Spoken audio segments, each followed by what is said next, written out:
Plan बनाने के बाद भी सब कुछ अगर ब्लर ब्लर लगे, आगे क्लैरिटी ना दिखे, तो आपके लिए ये वीडियो है। क्योंकि मैं भी इस फेज में फंसा हूँ और बार बार जब मैं ये एक्टिविटी करता था तो मुझे पुश मिलती थी, क्या मैं सही ट्रैक पर हूँ। अपने आप से क्वेश्चन करना भी ज़रूरी है, क्या मैं सही ट्रैक पर हूँ कि नहीं है। इसके लिए मैंने रिवर्स इंजीनियरिंग की। मैंने क्या किया, मैं सोचना स्टार्ट किया कि मेरे लिए फिक्स चीज़ें क्या है जो मुझे करना ही करना है। तो मैंने अपने आप से क्वेश्चन किया कि 6 से 8 घंटा सोना मेरे लिए ज़रूरी है, कंपलसरी। मैंने अपने से क्वेश्चन किया, अंदर से जवाब आया हाँ।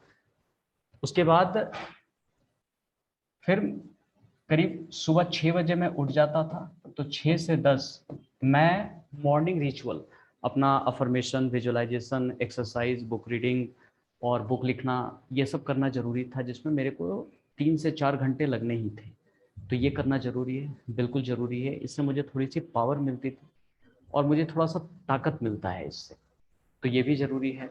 मतलब क्या है कि शाम में 8 बजे से 8 बजे से 8 से 10, ये रात की बात बता रहा हूँ, 8 से 10 मैं रिव्यू करता हूँ कि पूरा दिन मेरा गया कैसे, क्या ये मेरे लिए ज़रूरी था।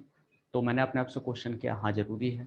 तो मैं इसमें रिव्यू भी करता हूँ, अपना पास्ट एक्सपीरियंस भी लिखता हूँ, प्रेजेंट एक्सपीरियंस भी लिखता हूँ, और कैसा गया अपने आप को मार्क्स भी मैं देता हूँ। फिर अफर्मेशन, विजुअलाइजेशन, अपने माइंड को ट्रेन करके मैं सोता हूँ। तो ये भी मेरे लिए ज़रूरी है। तो कुल मिला के क्या है कि 8 से लेकर के सुबह 10 बजे तक मेरे लिए ज़रूरी काम है ये। तो कुल मिलाकर के टोटल 14 आवर तो यहाँ पे निकल गए मेरे, 14 आवर निकल गए मेरे, जो मेरे कंपलसरी है।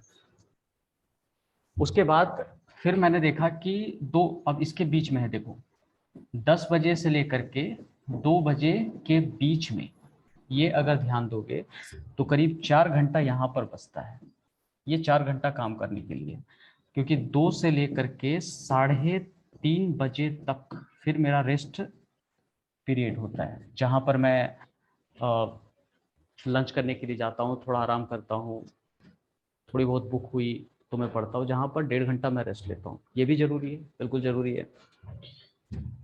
और उसके बाद जब मैं आता हूँ तो 3:30 से लेकर के कह सकते हो 8 बजे तक,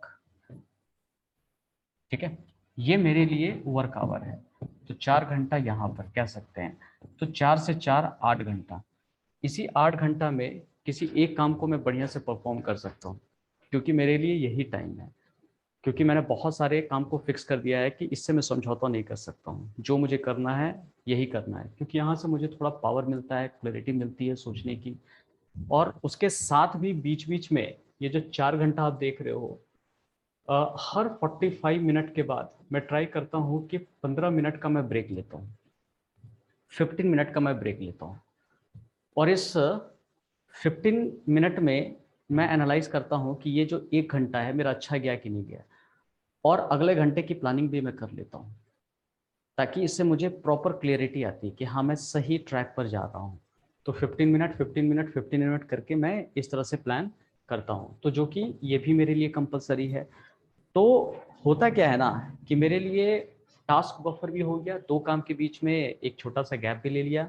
डेली बफर भी हो गया, जहाँ पर 1.5 से 2 घंटे मैं कुछ नहीं करता हूँ, ये काम भी मेरा हो गया। तो कुल मिलाकर के अगर मैं देखता हूँ तो मुझे किसी काम को करने के लिए 6 से 8 घंटा ही मैक्सिमम मिलता है। उस काम को मैं बहुत मतलब एक काम पे ही मैं फोकस कर सकूं। और उसके बाद भी मेरे लिए कुछ टास्क और भी ज़्यादा फिक्स है, जैसे मार्केटिंग, सेल्स, ये करना ही करना है, प्रोसेस फॉर्मेशन, ये मुझे करना ही करना है, फाइनेंस का नॉलेज करना ही करना है, हायरिंग वरिंग, ये मुझे करना ही करना है। तो ये सब चीज़ें भी फिक्स है मेरा। तो इसके लिए भी 3 से 4 घंटा मैं निकाल दिया। तो ओवरऑल अगर मैं ध्यान देता हूँ तो किसी काम को परफॉर्म करने के लिए मेरे पास सिर्फ 3 से 4 घंटा ही बचता है, क्योंकि ये सब फिक्स है जो मुझे करना ही करना है। मार्केटिंग सेल्स मुझे करना ही करना है, उसके बाद प्रोसेस करना ही करना है, फाइनेंस मुझे करना ही करना है, देखना है, इसका नॉलेज भी रखना जरूरी है, क्योंकि ये सब एक पार्ट है, इसको इग्नोर नहीं कर सकते हैं। क्योंकि अगर आपने इग्नोर किया तो आप बिजनेस से आउट हो जाओगे पूरी तरह से। अपने थॉट को भी मैनेज करना है, मतलब सब चीज लेकर के चलना है। तो ओवरऑल जब मेरे पास कंक्लूजन बचा कि 3 घंटा के आसपास एक्सेक्ट मेरे पास बचता है किसी काम को परफॉर्म करने के लिए, तो इससे क्या हो गई, थोड़ी सी क्लैरिटी मुझे आ गई कि अच्छा मेरे पास एग्जैक्टली है कितने आवर और मुझे करना उसी टाइम में पड़ेगा।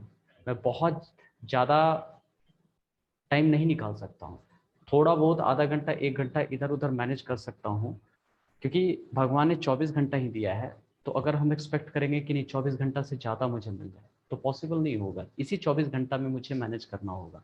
माइंड ने एक्सेप्ट कर लिया है कि 24 आवर ये यूनिवर्सल है, इस पर दिमाग नहीं लगाना है, इसी 24 घंटा के अंदर में ही मुझे मैनेज करना है। तो इसलिए मैं भी अपने माइंड को ट्रेन कर रहा हूँ कि भैया तुम्हें सिर्फ यही 3 घंटा मिला है इस काम के लिए, इसमें जो मैनेज कर सकते हो कर लो, जिस तरह से मैनेज कर सकते हो कर लो।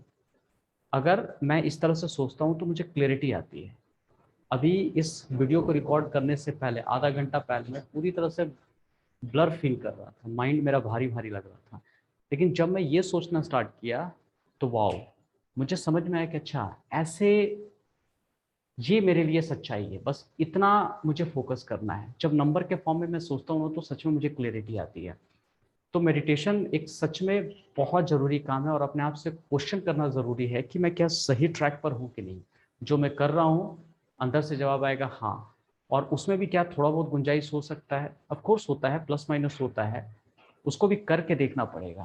क्योंकि जब कोई आप काम करोगे ना तो माइंड फिर एक ऑब्जेक्शन क्रिएट करेगा, पता नहीं क्या होगा, ये चलेगा या नहीं चलेगा। तो वहाँ पर उसको दो सलाह कि अगर मैं नहीं करूँगा तो गारंटेड ये सक्सेस होगा कि नहीं होगा ये मुझे पता ही नहीं चलेगा। अगर मैं किसी काम को नहीं करता हूँ तो 100% कन्फर्म है कि वो काम नहीं होने वाला। लेकिन मैं करूँगा तो दो पॉसिबिलिटी हो सकती है, या तो वो चलेगा या नहीं चलेगा। 50% पॉसिबिलिटी है कि चल सकता है। और ये कैसे पता चलेगा, ये करने के बाद ही पता चलेगा कि हाँ ये चीज़ चलेगा या नहीं चलेगा। और माइंड को बताओ अगर फेल हो गया तो कोई दूसरा रास्ता ढूंढ लेंगे। आज तक जिंदा है, आज तक सारे का प्रॉब्लम का सॉल्यूशन निकलते जा रहा है, आगे भी निकल जाएगा। तो माइंड को इस तरह से आपको ट्रेन करना है। माइंड बहुत सारा सेल्फ डाउट लेकर आएगा, आपको उस ऑब्जेक्शन को हैंडल करने आना चाहिए। अगर आपने वो ऑब्जेक्शन हैंडल कर लिया तो आराम से आप काम को कर पाओगे। तो उम्मीद करता हूँ कि जो भी मैं अभी कंटेंट आपको बताया हूँ आपको समझ में आया होगा। मेरा नाम धर्मवीर यादव, मैं लाइफ एंड बिजनेस कोच हूँ, एक पैशन प्लेयर हूँ। और जो भी मेरे लाइफ की जर्नी है, जहाँ से मैं सीख रहा हूँ, एक एक चीज़ मैं आपके साथ रख रहा हूँ, शेयर कर रहा हूँ। कौन सी बातें आपको यहाँ पर अच्छी लगी चैट बॉक्स में लिख करके बताएं।